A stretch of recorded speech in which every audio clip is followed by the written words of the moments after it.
வணக்கம். நம்ம சுத்தி இயங்குற இந்த சிஸ்டம், உலக அரசியல் இதெல்லாம் நிஜமாவே எப்படி வேலை செய்யுதுன்னு லாஜிக்கலா உடைச்சு பார்க்குற இன்னொரு டீப்பான அலசலுக்கு உங்களை வரவேற்கிறேன். எந்த சுத்துலும் இல்லாம ஸ்ட்ரெயிட்டா விஷயத்துக்குள்ள போயிடலாம். இப்போ ஒரு நிமிஷம் யோசிச்சு பாருங்க. உலக அரசியல், இன்டர்நெட்ல ட்ரெண்ட் ஆகுற ஒரு நையாண்டி கட்சி, அப்புறம் நீங்க தினமும் மணிக்கணக்கா ஸ்க்ரோல் பண்ற யூடியூப் வீடியோஸ், இது மூணுக்கும் என்ன சம்பந்தம்? சம்பந்தமே இல்லைன்னு உங்களுக்கு தோணலாம். ஆனா நீங்க உணர்ந்தாலும் சரி, உணராவிட்டாலும் சரி, இது எல்லாமே உங்களை ஒரு பாசிவான கன்சியூமரா வச்சுக்க நினைக்கிற சிஸ்டத்தோட முக்கியமான அங்கங்கள் தான். இன்னைக்கு நம்ம அலச போற விஷயங்கள் இதுதான். உணர்ச்சிக்கும் தர்க்கத்துக்கும் உள்ள வித்தியாசம், குற்றங்களும் அதுக்கான அரசின் பொறுப்பு கூறலும், வேலையில்லா திண்டாட்டத்தோட பின்னணி, உலக அரசியல், டிஜிட்டல் நுகர்வோர் வலை, அப்புறம் கடைசியா உங்களோட உண்மையான பொருளாதார சுதந்திரம். இதையெல்லாம் தான் இன்னைக்கு ஒன்னா டீக்னோஸ் பண்ண போறோம். சரி, முதல்ல நம்ம உணர்ச்சிக்கும் தர்க்கத்துக்கும், அதாவது இமோஷனுக்கும் லாஜிக்குக்கும் உள்ள வித்தியாசத்தை பார்ப்போம். ஒரு அதிர்ச்சியான விஷயம் நடக்கும்போது நம்ம முதல் ரியாக்ஷன் என்னவா இருக்கும்? கோபப்படுவோம், உடனடியா தண்டனை கிடைக்கணும்னு கத்துவோம் இல்லையா? அது எமோஷன். ஆனா லாஜிக்ன்றது என்னன்னா, இதோட ஆணிவேர் எங்க இருக்கு, சட்டம் ஏன் சரியா வேலை செய்யல, இதுக்கான நிரந்தர தீர்வு என்னன்னு தேடுறது. இதுல சுவாரஸ்யமான விஷயம் என்னன்னா, அரசியல்வாதிகளும் சரி, ஊடகங்களும் சரி, நம்மளோட இந்த தற்காலிக எமோஷனை தான் அவங்களுக்கு சாதகமா யூஸ் பண்ணிக்கிறாங்க. ஆனா உண்மையான மாற்றம் வரணும்னா அது லாஜிக்கலான சிந்தனையால மட்டும்தான் முடியும். இப்போ இந்த லாஜிக்க குற்றங்களுக்கும் அரசின் பொறுப்புக்கூறலுக்கும் எப்படி அப்ளை பண்ணலான்னு பார்க்கலாம். சமீபத்துல சூலூர் பக்கத்துல நடந்த அந்த கொடூரமான கோவை துயர சம்பவம் நம்ம எல்லாருக்குமே தெரியும். ஒரு 10 வயது சிறுமி கடத்தி கொல்லப்பட்டாங்க. இந்த இடத்துல எமோஷனலா கொந்தளிக்கிறது ரொம்பவே சாதாரணமான ஒரு விஷயம் தான். ஆனா நம்ம லாஜிக் லென்ஸை வச்சு பார்த்தா இங்க சிஸ்டம் எவ்வளோ தூரம் ஃபெயில் ஆயிருக்குன்னு புரியும். சமூகத்துல ஒரு கண்காணிப்பு இல்லாம போனது, போதைப்பொருள் பழக்கம், அப்புறம் இவ்ளோ கடுமையான போக்சோ சட்டம் இருந்தும் அதை பத்தின எந்த பயமும் அந்த குற்றவாளிக்கு இல்லைன்றது தான் நிதர்சனமான உண்மை. இங்கதான் அக்கவுண்டபிலிட்டி, அதாவது பொறுப்புக்கூறல் உள்ள வருது. மக்கள் கொந்தளிக்கும்போது அவங்களுக்கு பதிலளிக்க வேண்டியது அதிகாரிகளோட தார்மீக கடமை.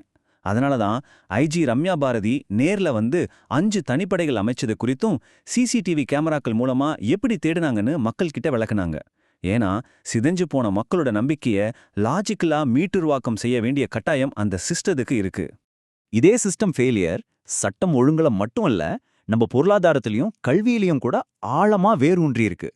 அதுதான் வேலைவாய்ப்பில்லா திண்டாட்டத்தின் உண்மை பின்னணி. இன்னைக்கு லட்சக்கணக்கான இளைஞர்கள் ஏன் அரசு வேலைக்கு போட்டி போடுறாங்கன்னு என்னைக்காவது யோசிச்சிருக்கீங்களா? அது ஒரு பாதுகாப்பான வேலைன்றது மட்டும் காரணம் இல்ல, அதிக உழைப்பில்லாம ஒரு செக்யூரான லைஃப் கிடைச்சிடும்ன்ற ஒரு போலி நம்பிக்கையும் தான். ஆனா நிஜம் என்ன? நம்மளோட மனப்பாட கல்வி முறைக்கும் ஏஐ மாதிரி வளர்ந்து வர டெக்னாலஜிக்கும் நடுவுல மிகப்பெரிய ஸ்கில் கேப் இருக்கு. உற்பத்தியை பெருக்கிறத விட்டுட்டு வெறும் தற்காலிக கன்சியூமர் மார்க்கெட்டை மட்டுமே சிஸ்டம் நம்பி இருக்கிறதால தான் இந்த வேலையில்லா திண்டாட்டமே உருவாகுது. இந்த விரக்தி அப்படியே எங்க போய் முடியுதுன்னா, உள்ளூர்லயும் சரி, உலக அரசியல்லையும் சரி, ஒரு நையாண்டியா மாறி நிக்குது. உதாரணத்துக்கு இந்த சிஜேபி பார்ட்டியை எடுத்துக்கலாம். வேலையில்லா இளைஞர்கள் பத்தி தலைமை நீதிபதி சூர்யாகாந்த் சொன்ன ஒரு கருத்துக்கு பிறகு அபிஜித் தீப் கேன்ற ஒரு டிஜிட்டல் கிரியேட்டர் காக்ரோச் ஜனதா பார்ட்டின்னு ஒரு நையாண்டி கட்சியை ஆரம்பிக்கிறாரு. அடுத்த 48 மணி நேரத்துல என்னாச்சு தெரியுமா? 25,000 பேர் அதுல மெம்பரா சேர்றாங்க. இதுதான் டிஜிட்டல் கன்சியூமர் ட்ராப். இளைஞர்களோட நியாயமான கோபம் ஒரு உண்மையான அரசியல் மாற்றமா மாறாம இப்படி ஒரு தற்காலிக மீமாவா மாறி கடைசியில அல்காரிதம்க்கு மட்டும்தான் லாபத்தை சம்பாரிச்சு தருது. ஆனா இன்டர்நெட்ல நடக்கிற இந்த நையாண்டிகளுக்கு நேர்மாறா உண்மையான புவிசார் அரசியல் எவ்வளோ லாஜிக்கலா நடக்குதுன்னு பாருங்க. அமெரிக்க வெளியுறவு அமைச்சர் மார்க்கோ ரூபியோ பிரதமர் மோடியை நேர்ல சந்திக்கிறார். ஏன்னா சீனாவை கட்டுப்படுத்த அமெரிக்காவுக்கு இந்தியா தேவை. அதே நேரம் இந்தியாவுக்கு அமெரிக்காவோட டெக்னாலஜியும் ஆயுதங்களும் தேவை. இதுல எமோஷனுக்கு வேலையே இல்ல. இது 100க்கு 100% ஒரு பரஸ்பர பரிமாற்றம். அவ்வளவுதான். சரி, இப்போ நம்மளோட அடுத்த டாபிக்கு வருவோம். டிஜிட்டல் நுகர்வோர் வலை, அப்புறம் அதுல இருக்கிற படைப்பாளிகளுக்கான சவால்கள். அல்காரிதம் பத்தி பேசும்போது நாம ஏன் ஈஸியா அந்த டிஜிட்டல் வலையில விழுந்துடுறோம்னு யோசிக்கணும். யூடியூப்ல பாத்தீங்கன்னா ஒரு நாளைக்கு 24 மணி நேரம் தான் இருக்கு. மக்களோட கவனமும் ரொம்ப குறைவு. இது ஒரு ஜீரோ சம் கேமு. அதனால தான் அல்காரிதம் 1% கிரியேட்டர்களுக்கு மட்டுமே 90% வியூஸை கொடுத்துட்டு மீதி 99% பேரை வெறும் பார்வையாளர்களாவே மாத்தி வச்சிருக்கு. இந்த சிஸ்டம் வேணும்னே உங்களை பாசிவா வச்சிருக்கு. டோபமீனுக்காக மணிக்கணக்கா ரீல்ஸ் ஸ்க்ரோல் பண்ணிட்டே இருக்கணும், கார்ப்பரேட் லாபம் அடையணும். இதுதான் பிளான். இதிலிருந்து வெளியே வரணும்னா நீங்க ஒரு கிரியேட்டரா மாறணும். உங்களோட தனித்துவம் என்னன்னு கண்டுபிடிச்சு மார்க்கெட் ரீசர்ச் பண்ணி 3லிருந்து 5 வருஷம் வரைக்கும் தோல்விகளை தாங்குற அளவுக்கு பொறுமை இருக்கணும். அப்போ இந்த மாயைகள்ல இருந்து எப்படி வெளியே வர்றது? எப்படி நம்மளோட உண்மையான பொருளாதார சுதந்திரத்தை அடையிறது?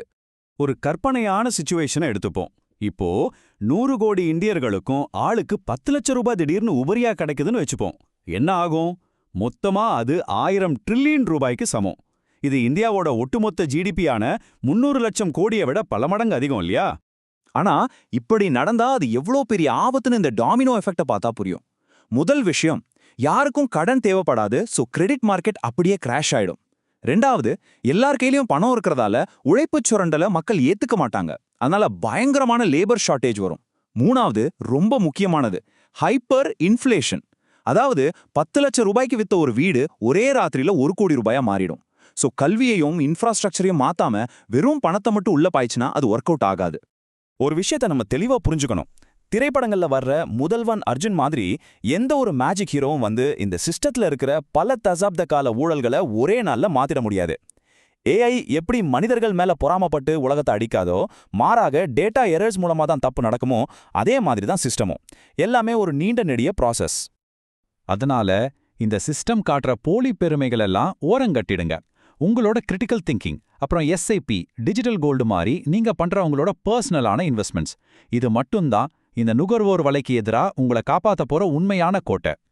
நம்ம உணர்ச்சிகளை தூண்டிவிட்டு இந்த சிஸ்டம் எப்படி நமக்கே தெரியாம லாபம் பாக்குதுன்னு இப்போ உங்களுக்கு புரிஞ்சிருக்கும். இத தெரிஞ்சுக்கிட்ட நீங்க உங்களோட பொருளாதார சுதந்திரத்துக்காக இன்னைக்கு எடுக்க போற லாஜிக்கலான முடிவை என்ன? யோசிங்க. இந்த அலசல்ல என்னோட இணைஞ்சதுக்கு நன்றி. லாஜிக்கா சிந்திப்போம். அடுத்த அலசல சந்திப்போம்.